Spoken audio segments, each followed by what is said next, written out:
So what's up, Juice Blood ng Babali? So ayan guys, samahan niyo ako sa akin Sunday morning routine. Ayan, so maaga talaga ako nagigising kapag Sunday is 5:30 na morning. Dahil ang oras ng Sunday morning na is 9:30. Sa matatapos is 11:30 kaya kailangan natin mas maaga mong asikaso.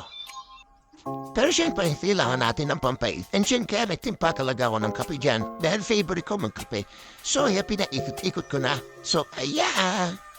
Pero syempre, bago umpisa na umaga, so kailangan natin mag-devotions kaya kinuha ko yung notebook at aking Bible. So, ang devotion ko pala is about sa Payag chapter 3 verse 3. May sinasabi doon, natalikuran natin ating mga kasalanan at ibuhisiyan natin ating mga nagawang pagkakasala. Dahil sinasabi ng Diyos, darating siya na parang isang magnanakaw na hindi natin malalaman kung kailan siya darating. Kaya mga guys, dapat lagi tayo maging handa. So yan, tapos na ang devotion. Kaya tayo ay maliligo na. Siyempre may transition yan. So ayan, haligo na tayo at syempre fresh at mambago na tayo. So mga guys, so fast forward na tayo. So nandito na tayo sa church. Ayan, so pagpasensya na yung mga guys dahil hindi ka na-videohan niya pagpunta ko ng church. Ayan, so walking distance lang naman ang aming pagpunta dito sa church kaya medyo madali na.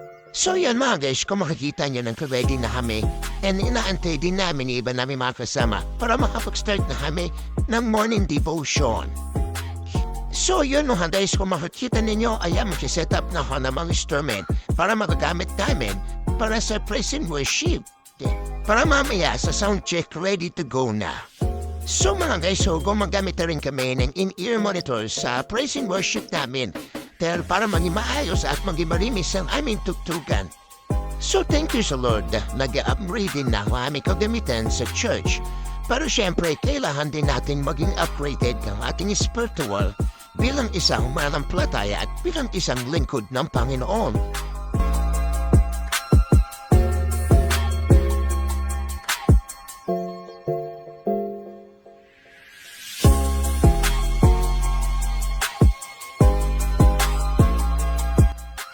So mga guys, so ayan, so nag-start na sila ng Sunday School. Ayan, so mga nagtuturo sila para sa mga bata. So ngayon mga guys, so ang nagtuturo ngayon si Jenna na isang Sunday School teacher. So mga guys, dapat itinuturo din natin sa mga bata ang salita ng Panginoon para habang bata pa sila is nakikilala nila si Lord at para mataran nila ito hanggang sa kanilang paglaki at para syempre sila na yung second generation ng ating church. So yun na nga mga guys, thanks to ang aming Sunday service. Yan, kung makikita nyo. Mga guys, pagpasensyahan nyo niya. Hindi ako nakakuha ng video nung nag-praise and worship kami kasi nasa taas ako nung tumutugtog ako namin. Siyempre, hindi mamawala ang Pogs MC. Ayan, siyempre, ako yun. So yun na nga mga guys, transition na tayo to Word of God. So kung makikita nyo si Pastor Emil ang aming minsero. So mga guys, at topic hindi pa sure email is topic ding last time nung youth camp. And para yung mga hindi nahati ni youth camp is mapahinggan ang kanyang Word of God. So mga guys, so nagkaroon kami interaction. So may pinapatanong din si Pastor Emil about sa kanyang topic sa Word of God. Ang mga damit, binagaya, pati hulhan ng mukha, binagaya. Naka-encounter na po kayo na yung mga session po sa mga sa showtime, sa Ibulaga na parang look alike. So yun na nga mga guys, so nagtapos na ang aming Sunday service. So yan kung makikita nyo, is nagpiprepare na sila para sa meeting. And syempre, will speak na rin yung ginamit Abby para sa in-ear monitors at sa mga instrument. So ayan si Brother LJ, so ayan kung makikita ninyo na nag-prepare na sila na Friday na for a meeting. And si Pastor Alida, si Pastor Emil, umupo na. So ayan mga workers and leaders. So ayan. So yun na nga mga guys, habang nag-meeting yung leaders and workers, syempre mag-prepare din yung mga kabataan para sa kanilang sharing about sa topic ni Pastor Emil. So magkakaroon sila ng encouragement and application. Ano ba yung natutunan nila sa topic ni Pastor Emil? At syempre, ibigyan natin ng pagkakataon si Jenna mag-vlog. Ito, panoorin nyo. I downloaded the youth group na was Ninasa Positive. Magalit ka sa pag-guys na ay nawawala kasi si Jenna sa natin.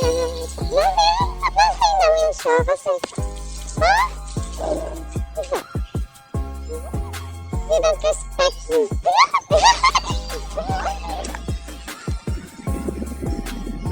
Taga pa ni Josh, yun na nga po inantay namin kasi, this is my first time. Ay, oo. Hindi po ako. Si Jeva, nasaan ba? You know, napakahusay vloggers din pala to si Jenny. What's up mga katamurin? So yun na nga mga guys, syempre pagkatapos ng gawain, syempre kailangan natin linisin ng church. Syempre bago natin iwanan yung church nila ang marinis ito.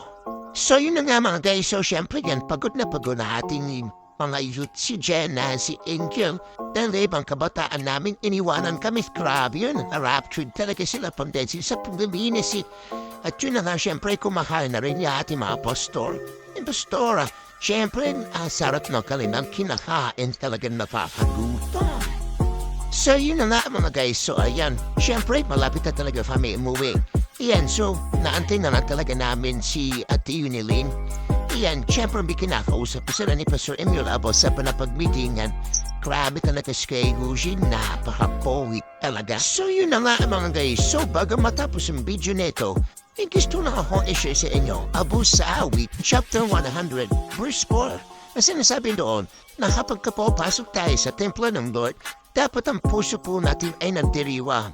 At syempre, papurihin lang natin ang kanyang pangalan at siya'y pasalamatan. Say you lang mga guys, Jules Vlog, peace out.